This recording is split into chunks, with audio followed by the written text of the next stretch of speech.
Another home game for the Bears. They take on the Carolina Panthers this Sunday at Soldier Field. Can the Bears extend their home winning streak to 8 games? Watch this video to hear my thoughts. What's going on, guys? I'm back with another Chicago Bears pregame prediction video, which I'll be doing before every single Bears game this year. And I appreciate all of you guys that tuned into my live stream for the last game against the Rams. It was a lot of fun. The Bears won that game, and the Bears are now 3-0 whenever I live stream my reaction to a game. So I probably should be doing a lot more of these. I can't do it this game for the Panthers game because I will be watching somewhere else, but the following weeks I'll be trying to set up more live streams for you guys because for whatever reason the Bears perform really well when I'm watching them live on YouTube. But talking about this game, guys, we have a date against the Carolina Panthers at home. Okay, a team in the Panthers has been much discussed with the Chicago Bears, obviously because of the infamous trade that they made in 2023, gave up their entire franchise basically for Bryce Young, who is now benched. Bryce Young will not even be playing in this game because he had such a bad start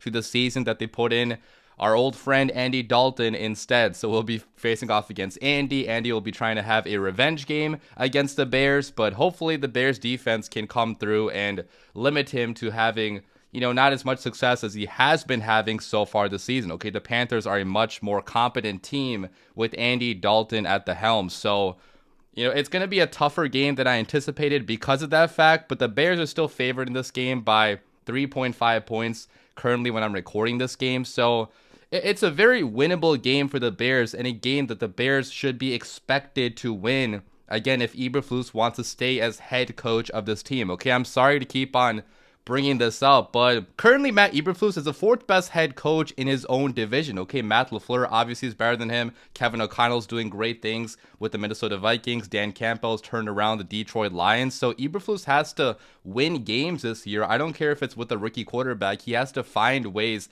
to win games and hopefully sneak into the playoffs, or at least like come close to making the playoffs if he wants to keep his job here as head coach of the Chicago Bears. I know he has a fantastic defensive mind. Like, I'm not doubting that whatsoever, but if he truly is a coach of the future for the Bears, the wins have to come this year, and that starts by putting together a winning streak for the first time this season with back-to-back wins, obviously against the Rams and this game against the Carolina Panthers, against a very winnable opponent. But talking about the Panthers, guys, we'll be breaking down both sides of the football for them and talking about their offense first of all. So they rank number 24 in points scored per game, number 24 in yards gained per game, number 24 passing attack, and number 17 run game. And as I mentioned, guys, Andy Dalton has made this Panthers offense a lot more competent than it looked a couple weeks ago. Okay, if Bryce Young was in this game, I think the Bears would have won this game by 30, 35 plus. Okay, we probably would have, maybe I'm exaggerating a little bit there, but like the Bears would have blown out the Panthers if Bryce Young was playing this game with how many turnovers Bryce Young would have had against this defense. Bryce Young is not a good quarterback whatsoever, but, you know, Andy Dalton at least is a competent backup option that can be a decent starter at times, you know, if he is surrounded with the proper pieces, with a good offensive line, which he does have here with the Panthers, with the smart offensive mind in Dave Canales, who they hired this year. So far, Andy Dalton has 539 passing yards, 5 passing touchdowns, and 1 interception on the year. He's actually been one of the best quarterbacks so far this season in the limited playing time that he has had. And obviously, as Bears fans know Andy Dalton, we saw him in training camp for the Bears in 2021. We saw him start a couple of games for the Bears in 2021, and he is not a world beater. Okay, he's not going to wow you with this crazy arm angle off-platform throws or like crazy deep bombs down the field, although he did have a couple really accurate deep balls a couple weeks ago. So, you know, he's a guy that can run the offense. He can find the open guy. He can convert the chains and, you know, keep an offense moving, but he also is probably not going to carry the whole team by himself. If you look at this offensive line, the Panthers have a pretty good offensive line at this stage of the season. Okay, they rank really highly in pass protection, actually ranked top 5 in PFF pass blocking grade so far. Their interior has been very solid. They added Robert Hunt from the Miami Dolphins via free agency, and Robert Hunt is one of the best guards in all of football. So on the inside, you know, they are giving Andy Dalton a strong pocket to step up into, which he's definitely been taking advantage of, unlike Bryce Young. So, you know, it's going to be a good test for the Bears pass rush to see how good they actually are. If they can get pressure against an O-line performing this well, I think the Bears D-line is even better than we are giving them credit for, because this Panthers O-line is legitimately good. Now, talking about the weapons that they have on this team, the weapons are kind of underwhelming, I would say. They don't have horrible weapons by any means. They did trade for Deontay Johnson from the Pittsburgh Steelers, who is their leading receiver so far, 239 receiving yards and 2 receiving touchdowns. He's a guy that can stretch the field and get some separation, and he's been doing better, obviously, with Andy Dalton in the starting lineup. But Adam Thielen is going to be on IR for this game, so the Bears are getting kind of lucky that one of their, better weapons in Adam Thielen, better route runners, is not going to be playing here. They do have the rookie Xavier Legette, who has had a couple big-time plays. He's a very raw prospect, but very athletic. I think he had like one of the highest RAS scores in the entire draft out of all the receivers available. So, extremely fast, extremely agile guy, but again, a guy that is pretty raw and still learning what it takes to be a great receiver in the NFL. So they do have some decent pieces, but it's still not a great receiving core, I'd say. The tight ends have not been a big factor so far this year up to this point. Talking about the run game a little bit, Chuba Hubbard has been pretty damn fantastic. Okay, obviously they have had great run blocking up front, but Chuba Hubbard has 296 rushing yards. He's averaging 5.4 yards per carry. Extremely efficient. He's showing off the ability to get yards after contact, get into space, and also create after the catch. He has 84 receiving yards on the year, so a dual threat type of option out of the backfield. So, Chuba, I would be worried about to some extent, because the Bears' run defense has not been great so far this year. That's the one thing about the Bears' defense. It has not been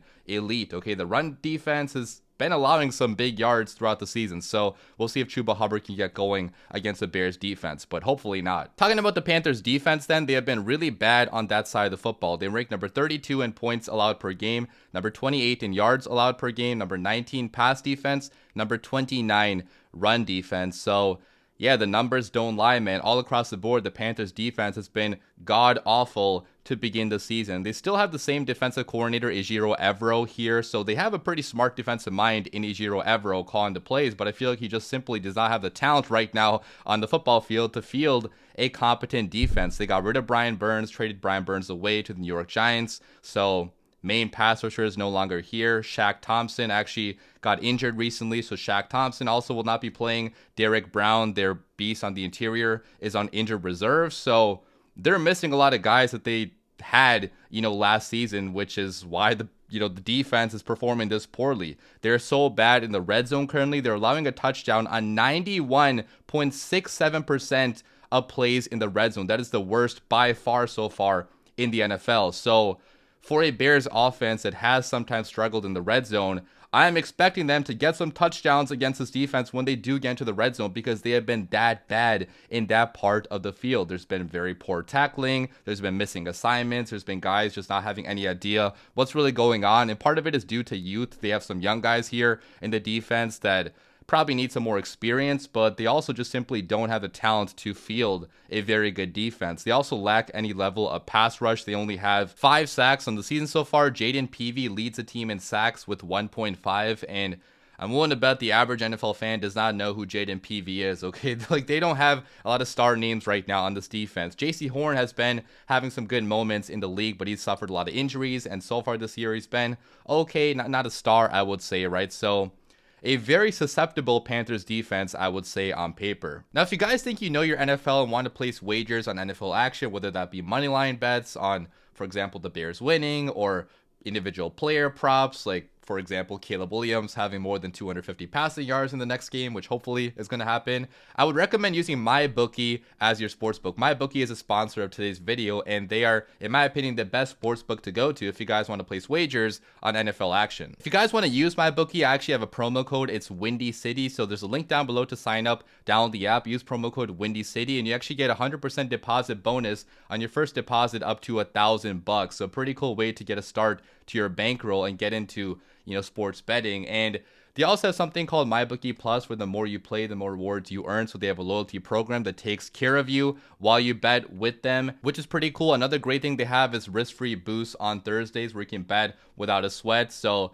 if you guys want to, for example, play some under bets, with how low the average score of games have been, that could be a pretty cool bet to place with their risk-free bet on Thursdays, maybe an under on whatever the Thursday night football game is that day. I think that would be a pretty fun way to get in on the action. Bet on anything, anytime, anywhere using my bookie. Switching over to talking about the Bears offense, they rank number 19 in points scored per game, number 30 in yards gained per game, number 26 passing offense, number 29 rushing offense. And during the last game, I have to give credit where credit is due because Shane Waldron, our OC, did make some really good adjustments that enabled us to win that game. He started using Roschon Johnson on those third and shorts, which I've been calling for the entire year. He used Doug Kramer as a fullback, which I thought was pretty creative, and Doug Kramer really shined as a fullback on this offense. I wonder if they're going to keep him at fullback, get the big boy from Illinois to block up front. That would be pretty cool. He had better design plays on third down. He had better play calling in general, I feel like, in that second half, where it seems like things were clicking for Caleb Williams and the Bears offense. And part of it is because the run game finally got going. In the last game, DeAndre Swift had 93 rushing yards. He had a 36-yard touchdown run, and those explosive runs have not been happening in any other game besides the last one. So I do want to see if this is sustainable, if it was a lucky game against a bad run defense, or if it is sustainable. Now, the Panthers do have a bad run defense also, so I'm hoping the Bears can run the football against this team too, because when you can run the football, you are helping out a rookie quarterback so much. And not only a rookie quarterback, but any quarterback needs at least a functional, decent run game to thrive in the NFL, right? Like, you have to turn those 2nd and 9, 2nd and 10s into 2nd and 5, 2nd and 4s instead with bigger runs, and those help you convert those second downs into first downs without having to go to third down, third and long, which usually have been resulting in sacks or just incompletion so far for the Bears. So I'm happy they were able to stay out of third down a lot more in the last game. I want to see that continue to happen. And Caleb Williams, the rookie quarterback, has definitely improved a lot so far this year. Okay, you can see the improvement in him. In the last 2 games, he has 520 passing yards, 3 passing touchdowns, 2 interceptions. But even going just beyond the box stats, if you watch his film, you're seeing a guy that on tape is seeing things down the field, is getting the ball out at the right times. He's being accurate in the middle of the field. The deep accuracy still has to improve. That's been one thing that's not been, working on the Bears offense for whatever reason. The deep bombs, 20, 30 yards, have just not been connecting. Some of that is due to bad accuracy by Caleb, and I'm not even sure if it's just accuracy or just like bad timing, because we know Caleb can throw a pretty accurate deep ball. Like in college football, he threw multiple really accurate, pinpoint accurate deep balls down the field of 30, 40, 50 plus yards. I think the timing has just not been there on these deep plays because of miscommunications, because of Caleb being a little bit too jittery sometimes, because of receivers not really, being on the same page with Caleb, which has to be sorted out, throughout these next couple of games. But in the middle of the field, in the short game, Caleb has been very efficient and very good the last 2 games. So hopefully that improvement keeps on happening. Talking about the Bears defense then, they rank number 10 in yards allowed per game, number 11 in points allowed per game, number 7 passing defense, number 17 run defense. And I do want to talk about Gervon Dexter in this video because the year 2 defensive tackle has been having a big breakout season so far, which has to be talked about. Okay, so far this year, he has 3 sacks, 9 pressures, and the 6th highest pass rush win rate among all interior defensive linemen. That's a very impressive stat that, Gervon, so early in his career, is really blossoming into being a fantastic pass rusher on the inside. Gervon coming out of college was all tools, but not really having much production, having to be coached up. And we saw that coaching up happen in the second half of the last year. Okay, in the second half of 2023, Gervon really started turning it on and working with new defensive coordinator Eric Washington. He's really started to put it all together and consistently getting pressure on the quarterback every single game. And that has been a big reason why the Bears defense has been so good this year. We have multiple pass rushing forces on the inside in Gervon Dexter and Andrew Billings. Andrew Billings has also been one of the best pass rushing defensive linemen in the NFL up to this point. Ryan Poles got him for a crazy bargain too. Okay, only getting paid, don't have the numbers in front of me, but I think it's like $4 million, $5 million per year for Andrew Billings. It's been a goddamn steal. So, really happy with our pass rush up to this point. The D-line has been a lot better than I expected it to be entering this year. The Bears defense also has been so solid in the red zone. We're only allowing a touchdown 45% of the time in the red zone, which ranks 11th among all defenses in the NFL, which compared to the Panthers allowing a touchdown 91% of the time. We're a lot better than them there. We forced the Rams into a lot of field goals in the last game, which if our defense was not that good in the red zone, we probably would have lost the last game. So they really held up their end of the bargain in the last game. We have multiple ball hawks also in the secondary. Okay, we have just so many guys getting interceptions. Last game, Jaquan Brisker had the game sealing interception. Tyreek has the interception, which he got in week 1, the pick 6. Jalen has a couple interceptions. Kevin Byard so far has not gotten an interception, but I believe that's going to be coming pretty soon as well. Okay, so top to bottom, man, it's a really damn good defense and hopefully getting better and better every single week. With all that being said, it's time for my 3 keys to the Bears victory. How can the Chicago Bears win this game at home? And key number 1 is going to be to let Caleb take some chances down the field. I want the Bears to be attacking down the field more, not only for this game, but for the rest of the season as well, because if we can't get the deep passing game going, this offense is not going to be a good offense long term. Okay, in the NFL, you need explosive plays down the field, at least at an average rate. And right now, the Bears have the lowest rate of explosive plays in the entire NFL on the offense, and that cannot be happening when we have guys like Rome Odunze, DJ Moore, Keenan Allen, Cole Kmet. Like, we have ballers in this receiving core, and Caleb has to be more accurate down the field. But I also want to see Shane Waldron draw up more chances to get, Caleb get his confidence going down the field. Key number 2 then is going to be to have continued efficiency on the ground. Okay, if the Bears can run the football the same way in which they ran the football in the last game, I'm very confident they will be scoring a lot of points in this game. The Panthers don't have a good run defense. We should not be allowing this team to shut us down on the ground. I want to see DeAndre Swift still having some big time explosive runs, but if it's not him, give the ball to Roschon Johnson, Khalil Herbert. I do not care who gets the carries on this Bears run game, but we do have to find a way to still be good on the ground to keep pressure off of Caleb Williams. And then finally, key number 3 is going to be to utilize defensive backs as blitzers in this game on defense. Andy Dalton is not a quarterback that can really escape pressure very easily, in my opinion. He is a veteran quarterback, though, and veteran quarterbacks are still better against the blitz than rookie quarterbacks. So you do have to be careful with the pressure you're throwing, Andy Dalton's way. But I do feel like, with the speed that we have at defensive back with guys like Jaquan Brisker, Kyler Gordon, like, these DB blitzes have been working very well so far this season. So I see no reason to stop using them. Obviously, you have to use them at the right times, but if used properly,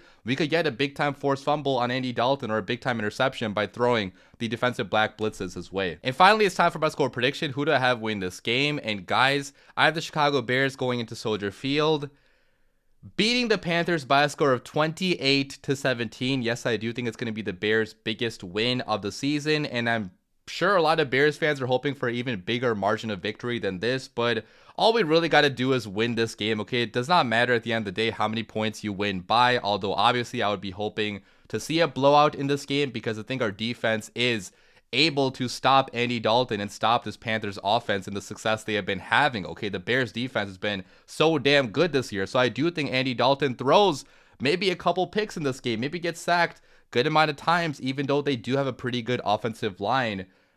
Andy is no superstar, and I really hope these words don't come back to bite me in the ass if the Bears somehow choke this one away, but I really think our defense can do a good job against this Panthers offense that also does not have too many superstars in the receiver room. But talking about the Bears offense, I think this game really has the chance to be the breakout game for Caleb Williams in the NFL. And I know people will discredit him if he does have a breakout game here because the Panthers defense is pretty bad, but I think Caleb could have his most efficient outing and most productive outing. I think we finally also get the deep passing game going in this game. The Panthers don't have a great pass rush, so hopefully Caleb should have time in the pocket to scan going down the field and be more accurate with the football down the field, not be so jittery. So I do think Caleb connects with DJ Moore, Rome Odunze, maybe Keenan Allen on a couple explosives down the field, which could help the Bears score 28 points in this game, which I think would be a pretty nice outcome for us Bears fans. So my offensive MVP is going to be going to Caleb Williams. I think Caleb is going to have a pretty good day. I'll predict 280 passing yards, 2 passing touchdowns, hopefully 0 interceptions. But if he has a turnover, I'm not going to lose sleep over it if he does score 28 points on this Bears offense. As for my defense MVP, I'm going to be going with Kevin Byard. I said that Kevin Byard so far has not had interception. I think he finally gets one in this game. Leave your comments down below. What do you guys think is going to happen in this game? I swear to God, if Andy Dalton has a revenge game against us, I'm going to crash out so hard in my post-game reaction. So please, Chicago Bears, do not let that happen. Leave your comments down below. As always, bear down.